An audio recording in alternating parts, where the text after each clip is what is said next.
नमस्कार म्हणतात. आज आम्ही कोरेगाव येथे आलेलो आहे आणि आज आपण बघणार आहे A1 डायबा केअर कसं काम करतं ते. माझ्यासमोर कोरेगावचे ग्रामस्थ आहेत, ओके, ज्यांच्या घरामध्ये कुणाला तरी डायबिटीसचा त्रास आहे. तर आपण बघूया त्यातला म्हणजे ह्याचा इफेक्ट कसा होतो, त्याचा साईड इफेक्ट आहे का, त्या बाबतीत आपण चेक करू.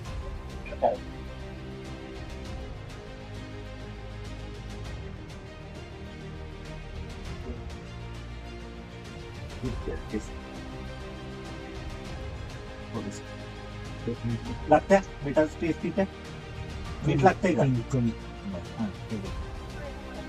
चटणी तिखट लागत्या, कमी लागते. पण तिखट लागत्या साखर हे जास्त लागतंय साखर तो लागतंय काहीच लागत नाही. चटणी मीठ घ्या ते लागत्या टेस्ट लागत्या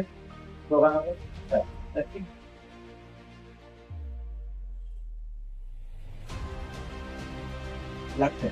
ओके, साखर घ्या लागतंय साखर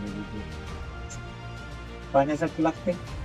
म्हणजे काय करतं माझं जे A1 डायबा केअर आहे ते काय करतं तर शुगरला तिथंच न्यूट्रल करतात, म्हणजे शुगरची प्रॉपर्टी तिथं संपवतं. आता बघा तुम्ही वायनात पोहे वगैरे बनवतात त्यात साखर टाकता आणि ज्यावेळी आपण पोहे खात असताना आपल्याला साखर लागते, तर साखर हा असा घटक आहे की साखर त्याची प्रॉपर्टी कधी सोडत नाही. मग मला सांगा की आपण थोडीच कॅप्सूल मध्ये पावडर घेतली, ते पावडर मध्ये थोडीशी घेतल्यानंतर जर साखरेला तुम्ही आता किलोभर जरी खाल्ली तरी तुम्हाला साखरेची चव ही अशीच लागणार. गोड नाही, तिची प्रॉपर्टी संपवली. मग मला औषधाने ती जर आपण खाल्ली तर त्याच्यामुळे जे आपल्या शरीरामध्ये स्टोअर्ड झालेली शुगर आहे ती पूर्ण नसते. आता इन्सुलिनला काय होतं माहितीये का, जे आपण डॉक्टरच्या अलोपॅथीच्या गोळ्या करतो त्यांना गोळी खाल्ल्याने आपली जी शुगर आहे ती पॅन्क्रियाज मधनं लिव्हर आणि किडनीला जातात आणि तिथे स्टोअर राहते, नष्ट होत नाही. त्यामुळे फक्त पॅन्क्रियाज मध्ये गेल्यामुळे आपल्याला शुगर काय दाखवतं, नॉर्मल झाल्या ही झाल्या, शुगर नष्ट झालेली नसते. हे काय करतं आपल्या शरीरातली शुगर कंट्रोल करतं, आलं लक्षात.